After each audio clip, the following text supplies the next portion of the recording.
All right, so looking cool here with Ronnie from the Red Jumpsuit Apparatus. How you doing, man? Doing good. As good as one can. How are you? I take it day by day. What can you do? I live every day that way, so not much difference there, but I agree, not much you can do in this type of situation. So, give me a playbook on your day by day now that this pandemic is going on. Yeah, it's been a while now, so it's kind of settled into the new abnormal, if you will. I'm a producer and I'm in a band. We tour for a living, so literally, the last 2 weeks we were supposed to be on tour, and a lot of the shows were already sold out. And it's one of our favorite places here in California. A bunch of really fun cities that we've just developed a really great relationship with over in the West Coast. So everybody was bummed about the shows, but it's hard to even say that without feeling like, it's hard to even express that right now because there's just so much like death going on and sickness. So we're just trying to be compassionate to people who are disappointed that we didn't get to tour this week. So I've been doing a bunch of live streams like everybody else. Only difference there is I've been doing them free and on a platform that doesn't require you to sign up and pay anything. So we think that's cool. So we've been doing them on Facebook. Very cool, man. Very cool. That's one thing I like to see is you not trying to jump in and make a profit off of this and giving something back to your fans. Yeah, we thought about it a lot. There's definitely a million and one different ways artists can do it now, talking about live streaming. But one cool thing I'll say, I think is cool, is the interest in live streams from the fans has actually increased, naturally due to the situation to them all doing hopefully exactly what they're supposed to be doing, which we've addressed in our newest lyric video, just trying to get people to really take it serious. And a lot of people are, and a lot of people still aren't, as crazy as it sounds. So we wanted to make sure to be out front with how we stand on it. And we have all been practicing all of the self-quarantine for over 3 weeks now. So, we're in this thing for the long haul. It's not something we picked up yesterday. And we're just happy to see all the responses we got out there and trying to continue to spread that information. We didn't specifically drop any links in there because some people are arguing, one expert's arguing with the other one. But one thing we all know is if you stay home, you won't get sick. It sounds strange, but it's true. Now, one thing you really do to push that is your new single, Brace Yourself. Yep, that's why I was mentioning the lyric video and the new single, which technically comes out tomorrow.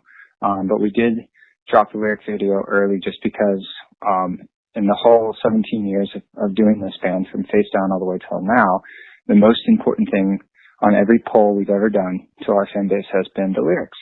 So we like to kind of drop the lyric video first before the song's even available on Apple Music or Spotify or anything like that, so they know exactly what I'm talking about ahead of time.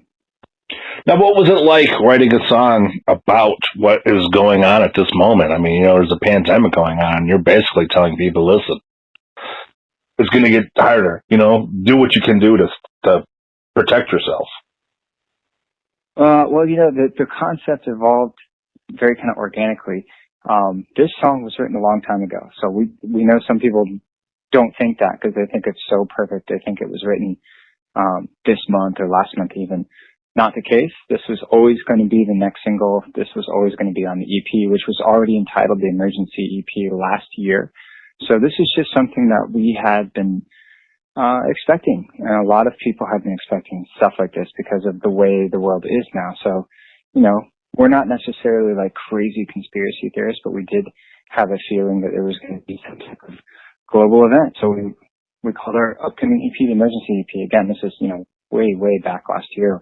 We announced all this, I think, in October.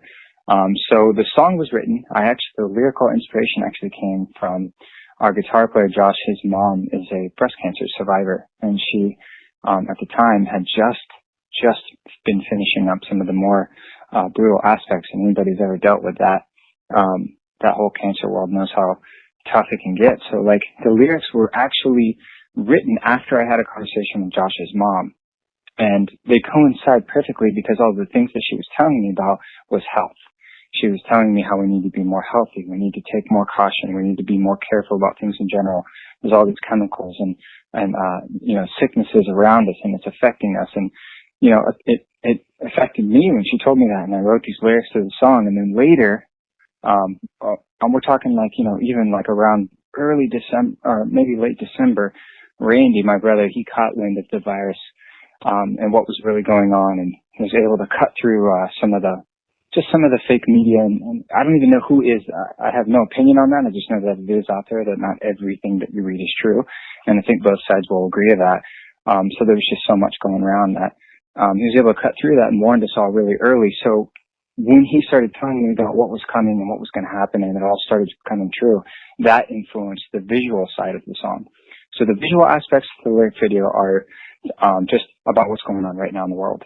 The lyrics actually were written a while ago, last year, July, about Josh's mom. Wow, that's pretty fascinating. I mean, when you hear the "Wear Your Gloves" line, you think you specifically wrote this for. When I addressed that as well in the item description on the YouTube channel, just so people knew, that there is synergy in the lyrics. So we thought that was cool. And all the visuals naturally are, influenced through my brother and the world. So it's the same thing that we did with Face Down. We had a song. We found a way to use some type of social awareness push behind it. And we helped a lot of people, and we raised a lot of awareness about domestic violence back in the day, and a lot of money, and now we're doing it again. So it's just something we've done since the beginning. We always try to see if there's something good we can do with a single. And sometimes there is, and sometimes there isn't.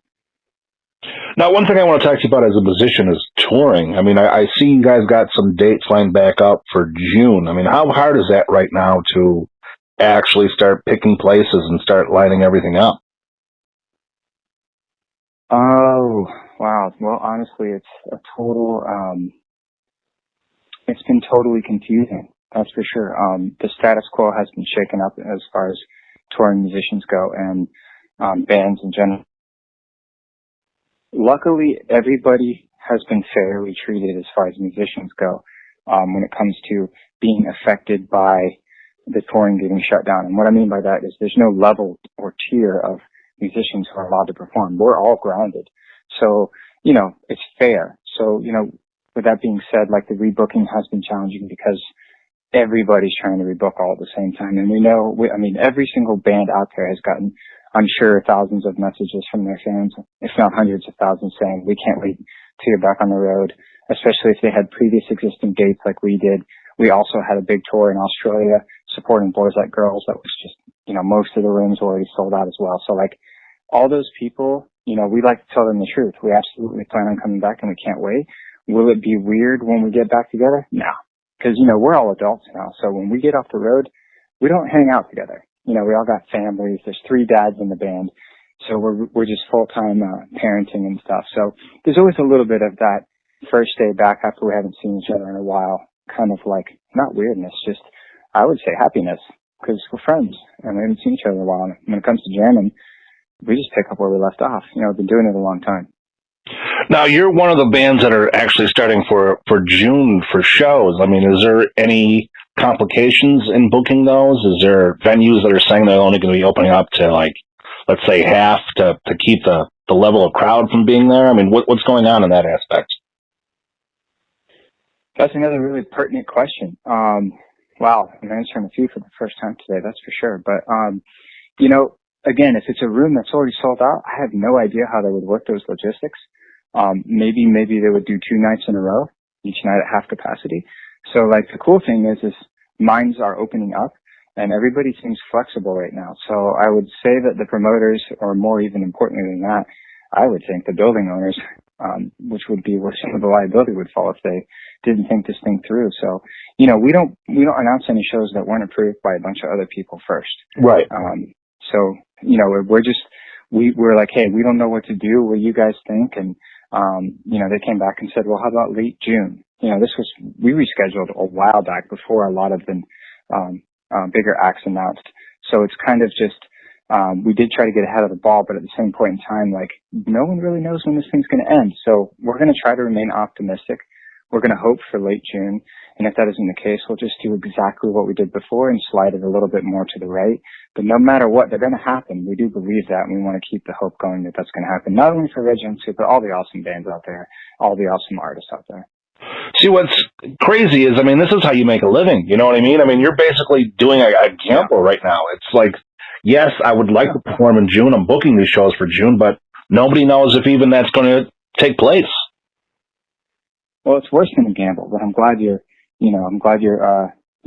explaining to people that it is tough for musicians right now, because the reason why it's worse than a gamble for a band like us is because, if you're in a band, you have to spend some of your resources on things like marketing and advertising. If you want to, actually have an outreach to a audience, which is what all bands do. So all of that money had already been spent to market the tour, which already existed, which is now being pushed back. So it's like betting, but already being in the hole. And now really just hoping that it's going to come through, as opposed to before where it was like, hey, these guys are our fans. Of course they're going to come. It's a little even more of a risky bet.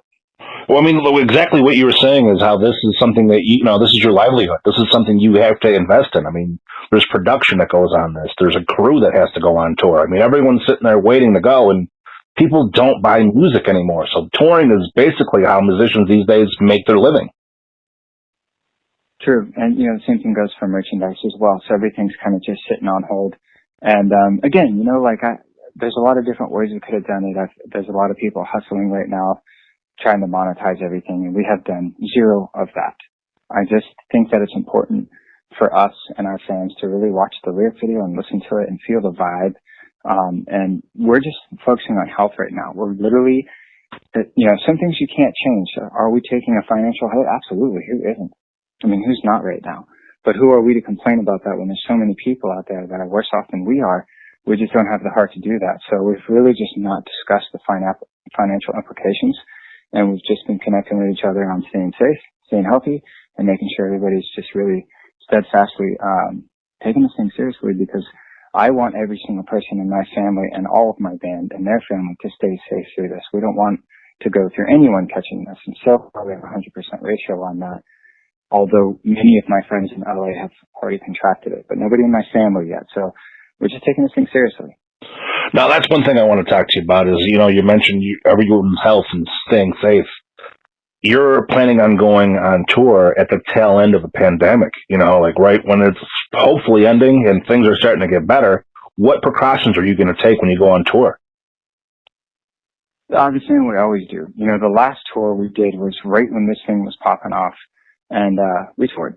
And we everybody else toured during that week too, because nobody really knew what was going on. There was no official word yet. So it was a very, very strange time. So we did, as like I said, my brother had caught wind of this early, Randy, and he just told us straight up, look guys, you gotta wear gloves, you gotta wear face masks, you gotta wash your hands all the time, change your clothes if you're going to the airport, don't hang around in big groups of people, don't, keep your distance from each other. And at first, we thought it was very extreme. Remember, this is like third week of Feb, we're talking. He was really early on the ball. So at that time, because of the level of exposure, here you are with one band member trying to convince the other band members, like, guys, something's going on here. So we started talking about it on stage and playing Brace Yourself early, to try to already just, because at first we looked kind of goofy because we're like, hey guys, something's going on, blah, blah, blah. And everybody just thinks that you're like, like you're a conspiracy theorist. But sure enough, once it comes to reality, then it's more like, hey, we were just trying to help you guys. So we'll just take the same precautions that anybody has to take. We're all equal in this. So every single instruction that we've been given that we deem, at least logical, we've been taking all of them. Now, is this going to change the interaction with the crowd? I mean, are meet and greets even going to be a thing anymore? As jumping into the crowd during a song, is that going to be happening? I mean, how long before you can go back to going to who you truly were? Wow. I mean, what an impossible question. I could ask you the same one, right? I guess the bigger question here is, how long will it take for us all to go back to who we truly are? Are the fans going to engage the way they did? Are they going to be distancing in the crowd? And if so, would that bother us? I mean, the answer from my band will be no, but I can't answer for every artist on the planet. If they want to space out, that's fine with me. So we all don't know what's going to happen. We're in this together. Fortunately, I'd like to give detailed answers, but to that one, I don't have an answer. Yeah, I mean, it's just, you go in that mind of thinking. I mean, it's going to be, the world's going to be changed forever. Every aspect of what you do is going to be changed. I mean, I don't know, see how how long is it going to take before everyone is able to get back on track? You know what I mean? All I know is good people work hard and good things happen. And no matter what race, religion, or, geographic region you live in from the dawn of time, we've proven that story over and over and over again in each society. So, the good people just got to do what they always do. And right now, the best thing that they can do is to be safe and let this pass, because this is something that's happened to our planet so many times. I'm sure everybody's aware of that. Just not in our generation, like you said. I mean, this is a thing we're going to look back in 20 years. And I was telling my wife yesterday, or maybe the day before, like Wolfgang's going to be, that's our son. She's an artist too. Her name's Defoe, D-E-F-O-E. But Wolfgang, he's our son. He's 3. I said, man, it's going to be a trip in 15 years when he's 17, 18, doing a paper on the coronavirus pandemic and asking us, do you remember what it was like and how did you feel? And we're going to be like, yeah, we remember. Oh, 100%, 100%. Now, I mean, 2020, this is supposed to be the year of music. I mean, so many bands were reuniting for huge tours. I mean, there was so much going to happen. I mean, it's almost like, unfortunately, it's the year that music died because of what's going on there. Well, I guess we could say the year that live music as we knew it was brutally injured. I wouldn't say it's dead per se, because again, people evolve, and we have evolved to a streaming live platform, and so many artists are having really great streams right now, including us.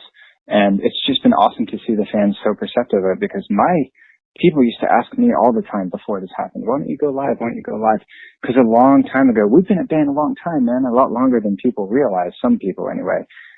So I remember when the live streaming first started, my band was already up and running. And it was hard to get people's attention because, and I can't blame them for this whatsoever, they'd rather go see the band live. And I'm one of those people. But what this has done is not only broadened my horizons personally, on a personal level, because I've even started watching some other artists live stream that I never would have. I'm on tour all the time. I get opportunities to see bands for free constantly. And I always say yes to almost every band I get an option to see because I like it. It's what I do and I enjoy music. Now I'm watching these artists, and even I myself wasn't doing it before. So, try to make some lemonade out of lemons here, but there has been an evolution in the fan base and the artists, and that's fascinating, and I hope it holds the strength. I hope I can always do a live stream, and I think my last one got it was pretty good for my band, like 60,000 views or something, and that's just a little, 30-minute live stream that didn't cost me anything, didn't cost them anything, an acoustic, a computer, and boom, people are connecting. So kind of hard not to appreciate that from my point of view. Now, one thing I want to ask you is, with booking tours from here going forward, I mean, you're a well-known band. I mean, you guys got 1.5 million followers on your social media. Is there going to be a hierarchy as far as getting booked? I mean, every band in the world is going to want to play. There's only so many dates, so many venues. You know what I mean? All the secrets are being revealed this time, huh? Sure. I mean, there's always been a hierarchy, but who controls it? The people. That's the truth. I mean, you can't really blame anybody. It's supply and demand. So if, let's take My Chemical Romance, for example. I think you mentioned them earlier. They got so many fans, including me. Love the band. Love everything they've ever done. So because the demand is so high, they are going to get those types of bands, not just them, anyone like them that has a very, very strong demand. They're going to get first crack, for sure. But I don't know. I don't have a problem with that. We've been touring straight for 17 years. We did not take a hiatus. We did not break up. And we've never had a problem getting booked. So I'm sure we'll be fine. Now, when this goes forward, do you think bands will be more reluctant to booking big stadium shows and arenas and going for something smaller? That's a good question. I mean, for most of the bands I've met, a lot of those decisions, with the exception of ours, but it definitely wasn't this way with us when we were so locked into contracts and labels and whatnot in the first 4 years of our career. But most bands who are in the label system, they don't make a lot of decisions. So, they'll just get an email that comes in and says, hey, we want you to tour from this time to that time with this band. And they'll probably glance at it and they'll, swing down to, what it's going to cost and what they're going to make and make a decision real quick. And it's usually that fast. when you're in the system, because they've already done everything for you. And it's completely the opposite when you're out of the system. You can do what we do, which is called boutique touring. So we actually just play the places that we know where we have fans only, without any partnerships or corporate brandings. So like, different strokes for different folks. Ours is a more grassroots approach, but they make a lot more money than we do. So like, it just is what it is. It depends on what your goal is.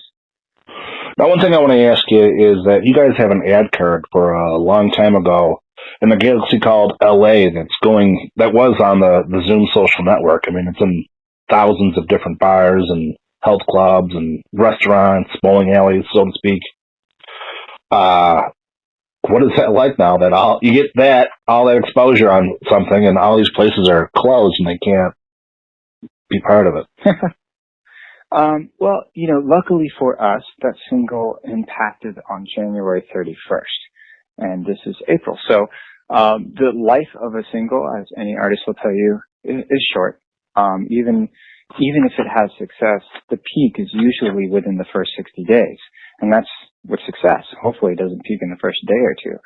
So for the 2-month campaign, it was running the whole time. So I feel great about it. I literally actually had 3 different people take pictures and send them to me. And 2 of them were ex-band members, which was so funny. Huh. Like, dude, love the new single, bro. Like, and I was like, whoa, that's so weird, because the other homie just sent me a picture too, and they live in 2 different states. So, I mean, look at that. I mean, that's not something I expected. So I know the outreach was there. As far as who is it reaching out, clearly the answer would be nobody, but that's okay, because we put another lyric video out. Because like I said, this EP was titled and slated to be released already. All this has already been pre-planned, and we just haven't delayed any of that because we don't see the point. Why not give people more music when they're stuck at home? Why push that back? We don't need to push that back. That's what I was going to ask you. I mean, with the emergency EP, do you feel a need to do a push on getting more things out to keep the fans, keep their minds occupied, so to speak? No, that's exactly what I'm saying. We're doing the very opposite. This is exactly what we were going to do anyway. The only thing that we're doing different is I have seen a lot of artists say they're pushing their singles back and their albums back, and we're just not doing that. We're just literally sticking to the plan.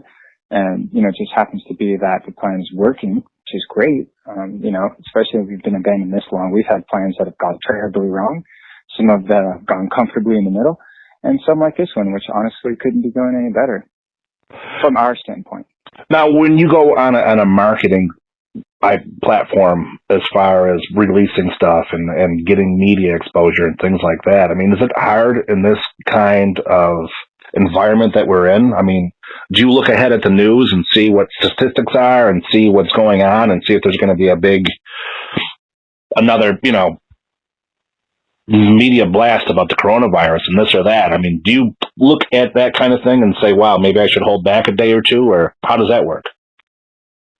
Definitely not. I don't think a lot of band guys, kind of opposite of what I said before. Most band guys aren't too involved in like the bookings of tours.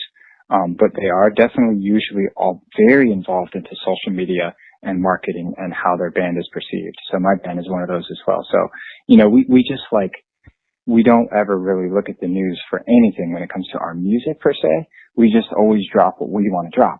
Like, as a matter of fact, we just don't look at that. So again, if you know the story of the single, it was all just because my brother was warning me so heavily about these things. And it affected me. It affected my art. It affected the visual direction of the lyric video.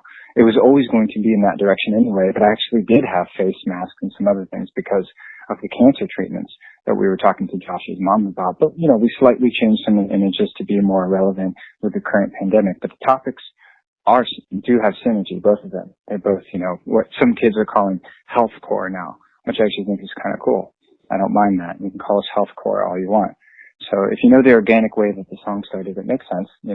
We didn't look at the news. I mean, I don't know too many bands who use the news to write or record or release, but I know in some other genres that's popular for sure. Not so much in like the screamo world. Like, we're just punk rockers who put music out. There's not that much thought into the media when it comes to releasing something from our end. Now, how long did it take you to build your social media presence? I mean, I'm looking at Facebook here. It's at 1.5 million. I mean, it looks like you got, a few 100,000 everywhere else. You're pushing 2 million across the board. Yeah, probably more than that if you look at every social platform out there. But, we've just been a band a long time. That's all. That's an easy answer. 17 years in running, no hiatus, no breakup. Lots of fans who now have kids who are fans. We've just never turned our back on any of them and consistently put music out. So, I'd like to tell young artists, if they push for 17 years straight, they should have the same numbers or more than us. That's how you make it. You just keep going. Now, do you guys, are you guys keeping in contact, or what do you guys, I mean, I know you probably can't see each other, but do you guys like FaceTime or whatever? Yeah, we got a group thread, like everybody's into the thread things now with the band. So it's just the band members and it's a text thread. And we drop each other memes and, we keep each other updated on everybody's health. And I'll run things by them. I manage the band. So like I was able to show them the lyric video before it came out. I was, if we have a new mix for a song, we'll drop it in there. And sometimes we just goof around and talk about, dumb stuff too and keep it light. We've all been friends a long time and, we use the group text thread and it keeps us pretty tied in. I can pretty much get a hold of anybody I need to.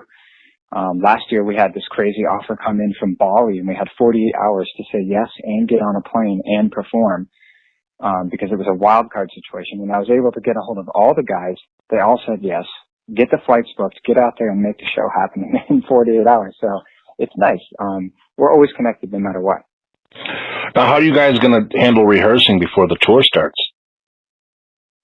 Same way we always do on that one. We just get together a day or two before, and usually, so far, for every time we've tried this, the venue will give us early access, which is really great. So we can set up and we don't have to worry about sound check. We can just jam pretty much as we want and then sound check, and then we're ready to go. I mean, a lot of these, we still play all of our old hits. I know not every band and not every artist does that for sure, and that's their decision, but we're the band that does do that. So half of the set we've been playing for 15 years, so that's okay. We really just polish the new songs. We make sure the new songs can stand next to the old ones, and then we let it rip. We know what we're doing. On a personal level, are you related to Johnny? No, but he kind of looks like my brother. But we do get that question from time to time. So after this, everything starts going. What are your plans for next year? Single 2 is out for us now. We're going to put out single 3, I believe, right around when this, quote, next tour will start, if we are allowed to tour, in late June. That'll be the final single and the release of the rest of the EP. So we'll tour that for the rest of the year. And the year after that is, I think, a question for everybody. I think right now we just want to get through this year. That's the general vibe. But then again, you never really know what's going to happen. But I do know that it's the 15-year anniversary of our debut album, Don't You Fake It. So we do have some special things, anniversary type of things planned. Not just live events, but that's definitely part of it. No, I just heard that little cough you did. Are you feeling okay? Oh, I'm fine. I'm also babysitting while I'm talking to you at the same time. And my son has a Hungry Hippos game, and he just clicked his finger. You're okay. You're okay. Yeah, that's another thing too. I mean, that's a whole other world that everyone's experiencing. My son just turned 9 on Sunday, and awesome. Homeschooling, and you know what I mean, and explaining why you can't have a birthday party right now, and explaining to the youth, like, you know what I mean, like, this is why you can't go see your friend right now. This is why you can't go out anywhere. It's been tough. It's been tough. Yep, we've been parenting every day for the last 3 weeks. No pre-K, no nanny, just me and the wife and the baby. And it's also been cool though. It's also been really nice to just be home and spend all that extra time. I mean, I'm not gonna lie, it's a luxury that most touring artists don't get. Again, I try to be grateful, but without being disrespectful. But it has been nice spending all of this quality time.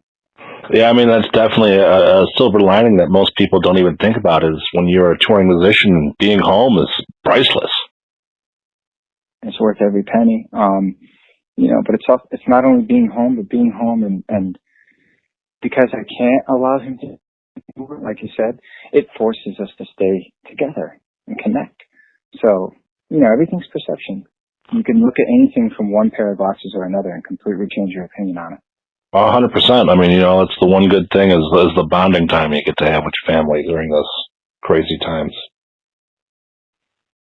Definitely. So people want to follow up. They want to know more about the tour dates. They want to see the live streams. What's the best thing for the fans to do? Ours is really easy to remember. It's just thebandname.com, the Red Jumpsuit Apparatus.com. Check it out. Everything new is always there. You can link to anything that you want. You can find anything you want. Just click around. Perfect. All right, man. Thank you so much for your time. I'm looking forward to hearing the rest of the EP coming out, and hopefully I get to see you on tour sometime this year. I hope the same thing. Thanks for your time, man. I really appreciate it. You guys stay safe and be careful. You too, man. Take care. All right, bye.